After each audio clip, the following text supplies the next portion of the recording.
ஆக ஏழை இஸ்லாமியர் மக்களுடைய நலனுக்காக இந்த சட்டம் கொண்டு வரல. இஸ்லாமிய வக்ஃபுகளுக்கு சொந்தமான நிலத்தை, இடங்களை, பணங்களை பறிப்பதற்காக இந்த சட்டம். சரி, இஸ்லாமியர்களுக்கு இவ்வளவு நிலம் இருக்கு, கிறிஸ்துவர்களுக்கு நிலம் இருக்கா இல்லையா? தமிழ்நாட்டில் அறநிலையத்துறைக்கு மட்டும் அறநிலையத்துறை அமைச்சர் இருக்கிறார். அறநிலையத்துறை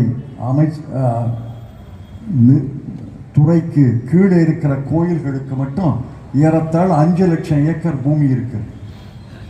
திருப்பதி தேவஸ்தானம் உட்பட ஆந்திராவில் இருக்கக்கூடிய கோயில்களுக்கு ஏறத்தாழ 5-6 லட்சம் ஏக்கர் இருக்கு. கிறிஸ்துவர்களுக்கு பல லட்சம் ஏக்கர் இருக்கு. இருந்துட்டு போட்டுமே. இஸ்லாமியர்களுக்கு 18 லட்சம் ஏக்கரோ, 28 லட்சம் ஏக்கரோ, 58 லட்சம் ஏக்கரோ இருந்தா இருந்துட்டு போதுமே. அதிலே நீங்க புரி வைக்கிறீங்க. அதை ஏன் கவர வேண்டும், பறிக்க வேண்டும் என்ற நோக்கத்தில் இந்த சட்டத்தை கொண்டு வரீங்க? இந்த சட்டம் என்ன சொல்றதுன்னா, வக்ஃப் போர்டு தான் ஒரு மாநிலத்தில் பெரிய அமைப்பு. வக்ஃபுகளுக்கெல்லாம் நிர்வகிப்பதற்கு வக்ஃப் வாரியம். தமிழ்நாட்டில் ஒரு வக்ஃப் வாரியம் இருக்கு, தெலுங்கானாவில் ஒரு வக்ஃப் வாரியம் இருக்கு, கேரளத்தில் ஒரு வக்ஃப் வாரியம் இருக்கு. அந்த வக்ஃப் வாரியத்தில் பழைய சட்டம் என்ன சொல்றதுன்னா, முஸ்லிம் அல்லாதவர் அந்த வக்ஃப் வாரியத்தில் இருக்க முடியாது. இப்போ இந்த சட்டம் என்ன சொல்றதுன்னா, முஸ்லிம் அல்லாதவர்கள் நிச்சயமாக இருக்க வேண்டும்.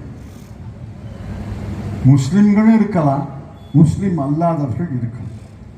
நான் கேட்குறேன், அறநிலையத்துறை அமைச்சர், முன்னாள் உளவுத்துறை அமைச்சர் இதை ஆமோதிப்பார் என்று நினைக்கிறேன்.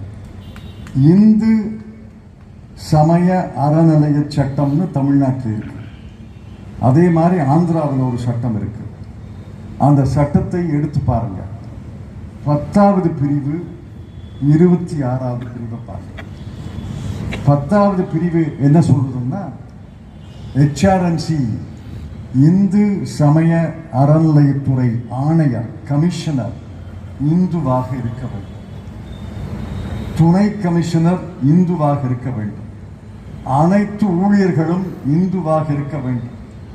26வது பிரிவு என்ன சொல்றதுன்னா, கோயில்களுக்கு அறங்காவலர் நியமித்தால் அனைவரும் இந்துவாக இருக்க வேண்டும்.